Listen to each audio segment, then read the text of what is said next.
Bonjour. Ma petite vidéo d'aujourd'hui en contre-jour, c'est pour vous raconter un exemple d'utilisation de fleurs de bar dans les cas des adoptions et d'agressivité. En fait, j'ai eu une consultation aujourd'hui qui c'était très intéressante parce que ça me fait penser à d'autres cas qui ressemblent beaucoup. Dans des cas où les gardiens de l'animal, il devient soumis à son animal, même s'il se rend compte.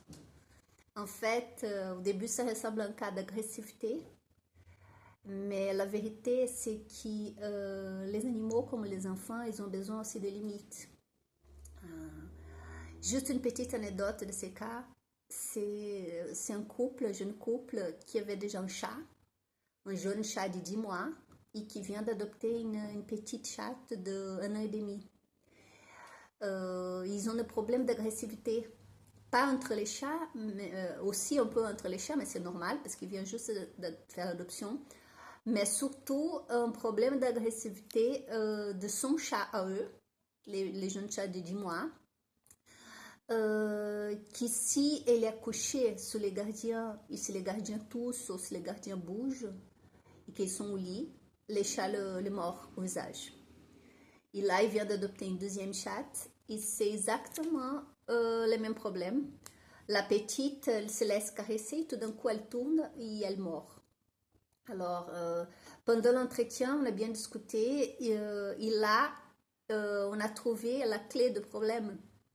C'est des cas où les gardiens sont soumis à son animal. C'est pas la première fois. J'ai déjà eu un cas qui ça ressemble beaucoup d'un chat hyper câlin. Et peut-être pas mal d'entre vous, vous pouvez vous reconnaître dans cette situation. Les chats hyper câlins, il vient, il demande de câlin, il fait des petits bisous, vous caressez les chats et tout d'un coup, les chats vous mordent ou vous griffent. Il vous dit, mais pourquoi il fait ça?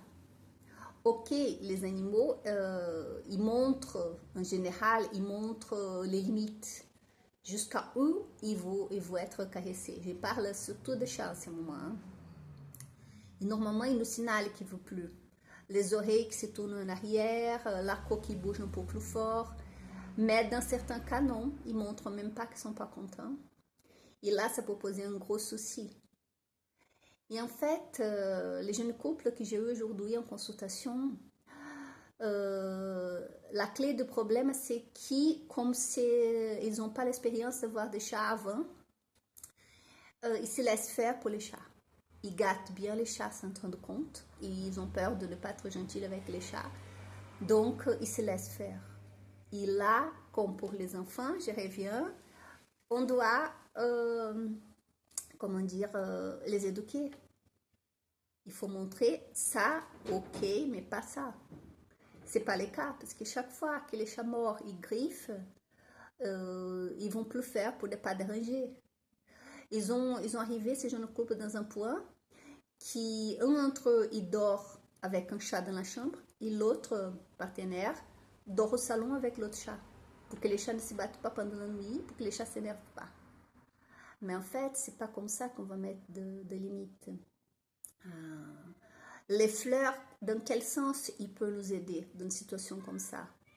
Les fleurs vont aider déjà, comme la nouvelle chatte, ça fait juste une semaine qu'elle est arrivée, et elle montre déjà qu'elle peut mordre et peut griffer les gardiens, et aussi l'autre chat. Il y a là déjà un premier cas qui c'est le cas d'une adoption, donc c'est un gros changement pour toute la famille. On a une vidéo qui en parle exactement de ça, adoption et naissance.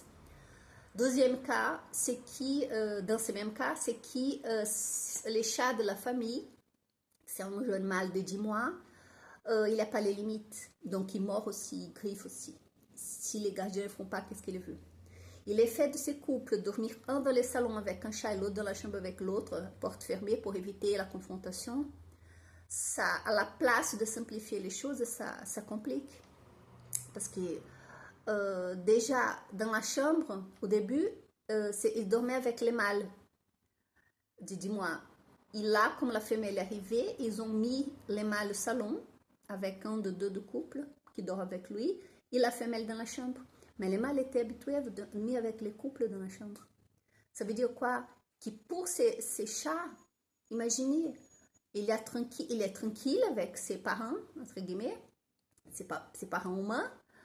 Il dormait bien, il avait une vie tranquille et tout d'un coup, il y a un intrus qui arrive, une femelle, et il perd sa place pour elle. Donc, il est obligé de dormir au salon.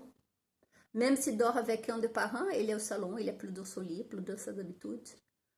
Et là, c'est non. Là, il faut qu'on organise tout ça. Il y a un problème de comportement à gérer, pas que des animaux, mais aussi des humains.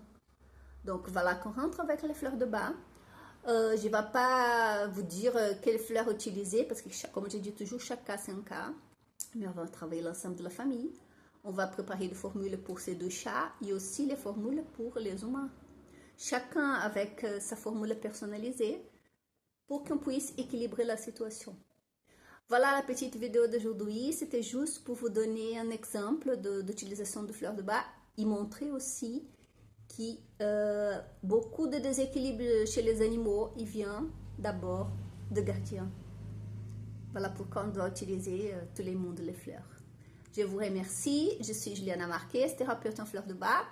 En sachant toujours que les fleurs de bac ne remplacent pas ni la consultation chez un vétérinaire ou médecin, et ça ne remplace pas non plus les médicaments prescrits par votre médecin et les vétérinaires.